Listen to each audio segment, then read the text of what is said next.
Beignets. Beignets were popularized by Café du Monde in New Orleans, Louisiana. They were originally brought over by the French. They're similar to a donut, but not quite a donut. As you can see here, they are doused in powdered sugar, which basically completes the pastry. But enough talking. Let's get started. You're gonna start off by warming up 1 1/4 cup of some milk. I have half a cup of sugar right here. Once your milk is warm, you're gonna go in there with just a slight bit and save the rest for later. Now go in there with a whole packet of some active dry yeast. Mix that up. And now let that sit for 10 minutes. Now into a mixing bowl, go in there with 3 3/4 cups of some bread flour, or you can use all-purpose flour if you would like. Go in there with a teaspoon of salt and the rest of your sugar. Give that a mix. Now go ahead and attach that to your stand mixer. And if you don't have a stand mixer, you could do this with a normal whisk. It works fine. Once your yeast mixture has risen, you're gonna go ahead and turn this on low speed. And you're gonna throw all of that in there.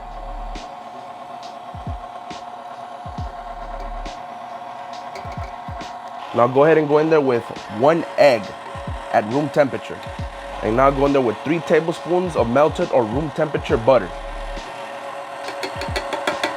Also go in there with a little bit of some vanilla extract. And I do want to say, you guys, that this dough is a very sticky dough. So try not to add flour if you don't need to, but if it's just way too sticky, you could just go ahead and add a small bit of flour like I'm going to do right now. And then just let that mix up again. Once your dough is done mixing, it will be relatively sticky, so don't worry about it. So just go ahead and take that off the dough hook. So now go ahead and oil up a bowl. I'm gonna use a bench scraper to go ahead and make it easier for me to take that dough out. And I'll go ahead and just put that in your bowl. Now go ahead and cover it with a towel and let that rise for 1 hour. So it's been an hour and your dough should now be almost double in size, just like that. So now before you put your dough on the surface, what you wanna do is coat it heavily. When I mean heavy, I mean heavy. Coat it heavily with some flour. Right? This is a sticky dough, so we don't want it sticking to the surface. Now go ahead and plop your dough right into the center of your surface. Just like that. Man, that smells amazing. Now make sure you flour up your rolling pin as well, or it will stick. So go ahead and roll it out. And you don't want to roll this out thin. You kind of want not too thick, but you don't want it thin. That's for sure. We don't want a thin dough here. And now I'm going to use a pizza cutter to help this shape form its rectangle. So what I'm going to do is I'm gonna go in from right here, right here.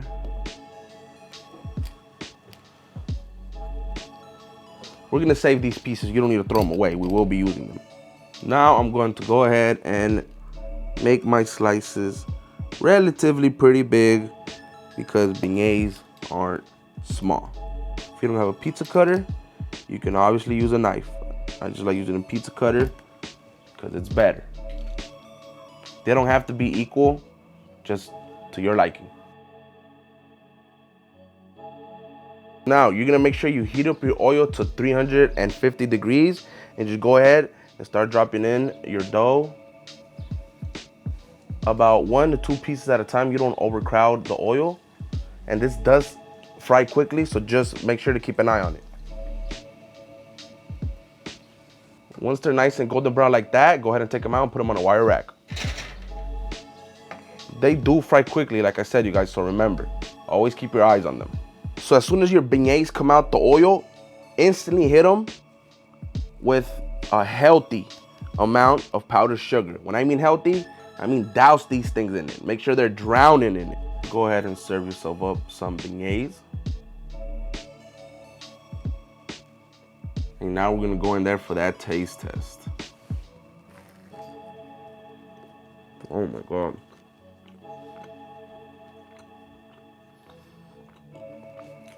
This is amazing.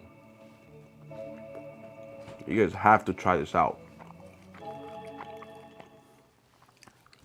And there you have it, you guys. You have now made beignets at home. Don't forget to subscribe, and I'll see you next time.